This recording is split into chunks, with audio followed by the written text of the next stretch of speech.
we have reached the final and perhaps most exciting part of our lesson. You've learned what metals are and how they are made. But now, imagine you've just finished making a beautiful screwdriver out of steel.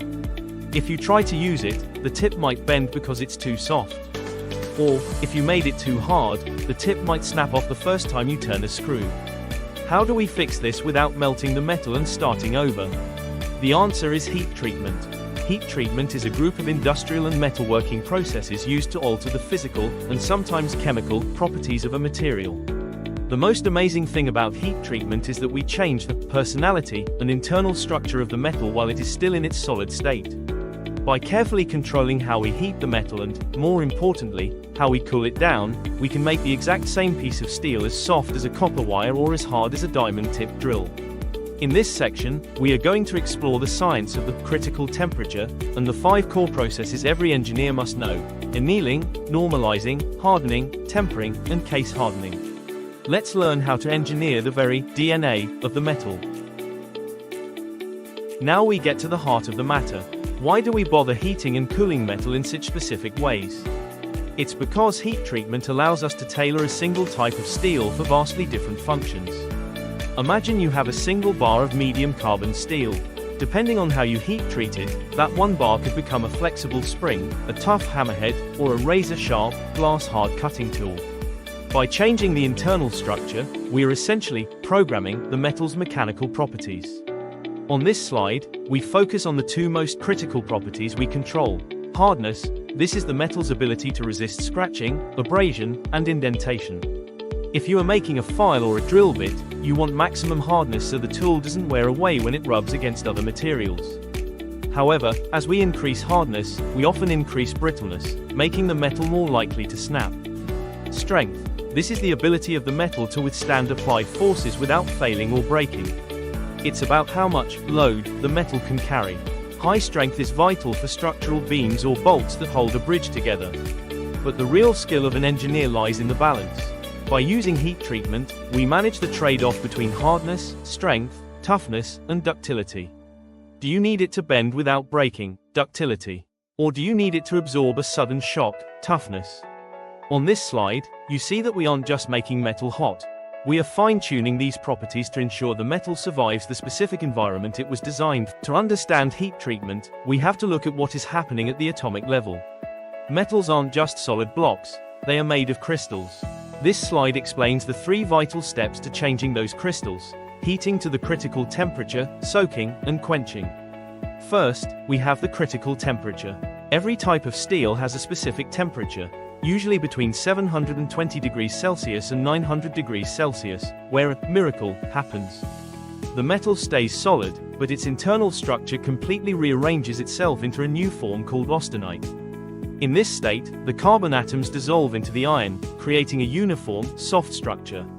You can often tell the metal has reached this point because it glows a bright cherry red and loses its magnetism. Next is soaking. We don't just hit the temperature and stop.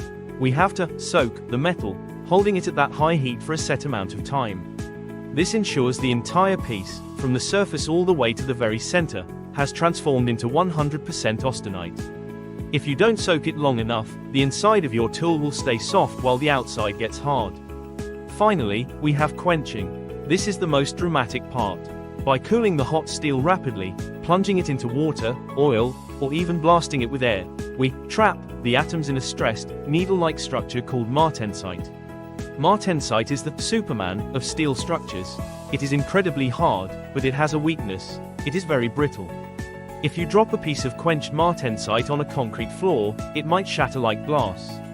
This is why quenching is almost always just the first step in a longer journey to find the perfect balance for our tools. We have learned how to reach the critical temperature, and how to soak the metal. Now, we come to the most practical part of the lesson. While there are many variations in metallurgy, nearly all heat treatments for steel fall into one of 5 fundamental processes. Each of these paths uses a unique cycle of heating, soaking, and cooling to achieve a specific outcome for the user. Let's look at the Big 5, annealing. This is our path for maximum softness and machinability. If a piece of metal has become too hard to work with, we use annealing to reset it, making it soft enough to cut or drill easily. Normalizing, this is used for uniformity and stress relief. After a metal has been hammered or welded, it can have internal stress. Normalizing evens out the internal structure so the metal is uniform all the way through. Hardening, this is the path for maximum hardness and wear resistance. As we discussed with quenching, this process makes the metal extremely strong and resistant to scratching, which is perfect for cutting tools. Tempering, because hardened steel is often too brittle, we use tempering to restore toughness. This is a relief process that removes some of that brittleness so the tool won't snap under pressure. Case hardening, this is a specialized path used to create a hard surface and a tough core. Imagine a gear that needs a glass hard surface to resist wear, but a tough, flexible center so it doesn't shatter. Throughout the next few slides, we will look at each of these processes in detail to see exactly how they are performed in the workshop. The first path we will explore is annealing. Think of this as the reset button for steel.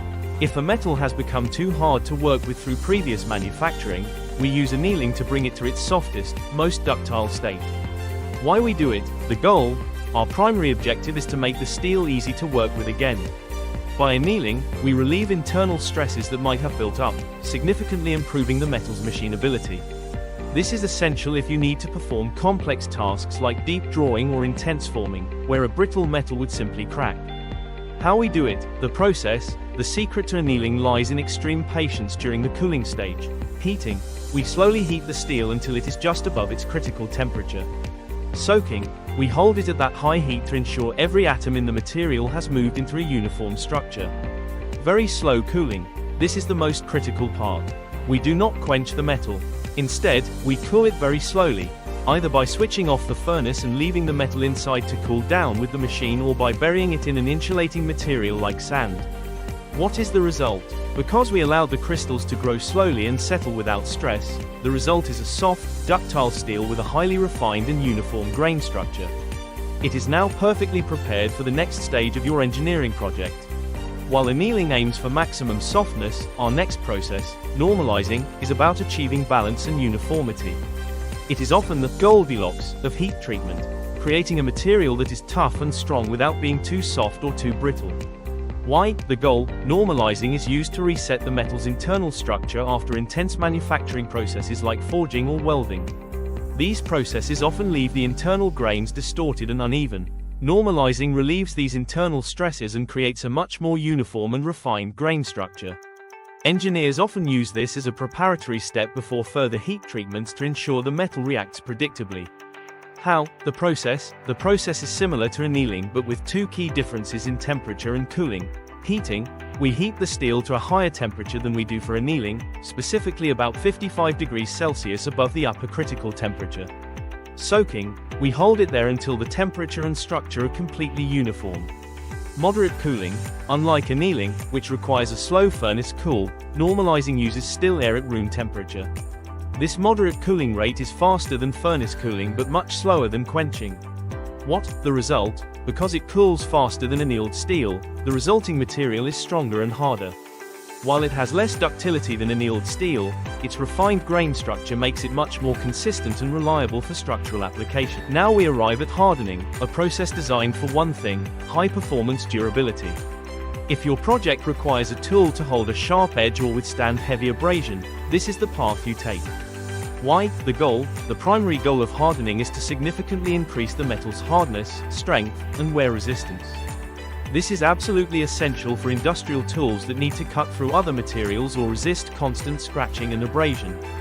How? The process, unlike the slow cooling of annealing, hardening relies on speed.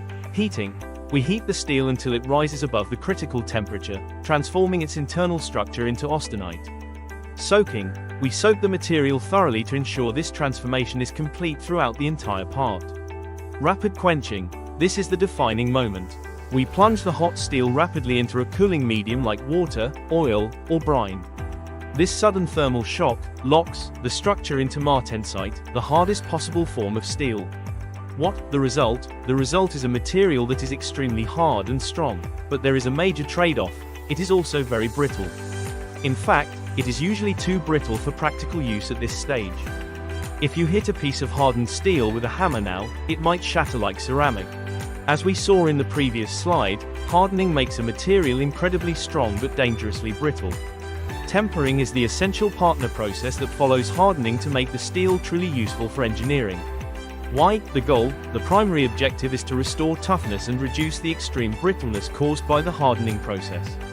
While we sacrifice a small amount of that maximum hardness, we gain a material that can withstand shocks and impacts without shattering. How? The process, tempering, is a precise reheating process that occurs below the critical temperature.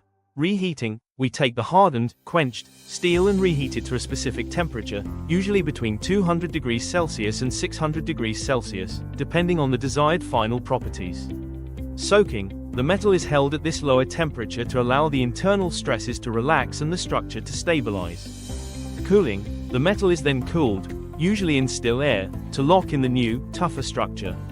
What? The result? The result is the Goldilocks state of steel. It remains hard and strong, but it is now tough and durable. This is the process used for everything from high-quality kitchen knives to heavy-duty industrial springs. The final major process in our heat treatment toolkit is case hardening. This is a clever engineering solution for parts that face contradictory demands. They need to be glass hard on the outside to resist wear, but tough and flexible on the inside to resist breaking under shock loads. Why? The goal is to produce a part with a hard, wear-resistant surface, the case, while maintaining a tough, ductile core. Think of a giant gear in a transmission. The teeth must be incredibly hard so they don't wear down, but the center of the gear must be able to absorb the sudden torque of the engine without snapping. How? The process, case hardening, is unique because it often involves changing the chemical composition of the surface. Carburizing, for low-carbon steels, we heat the metal in a carbon-rich environment, like charcoal or gas.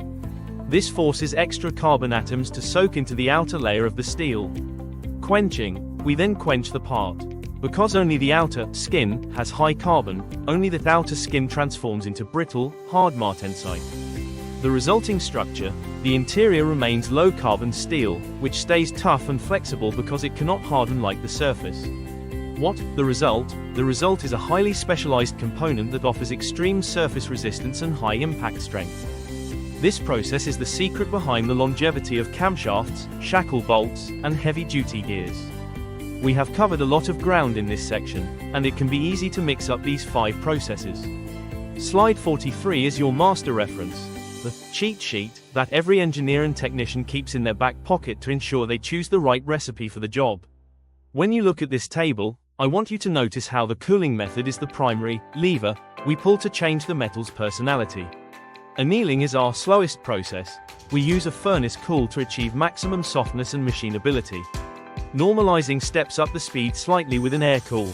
This gives us a stronger, more uniform structure than annealing. Hardening is the extreme. We use a rapid quench to lock in that brittle, glass-hard state. Tempering is the corrective step. We drop the temperature below the critical point and use a moderate cool to restore toughness without losing all that hardness. Case hardening is our hybrid. It uses varying methods to give us those unique dual properties, a wear-resistant outer skin and a shock-absorbing core. Remember, temperature plus time equals properties.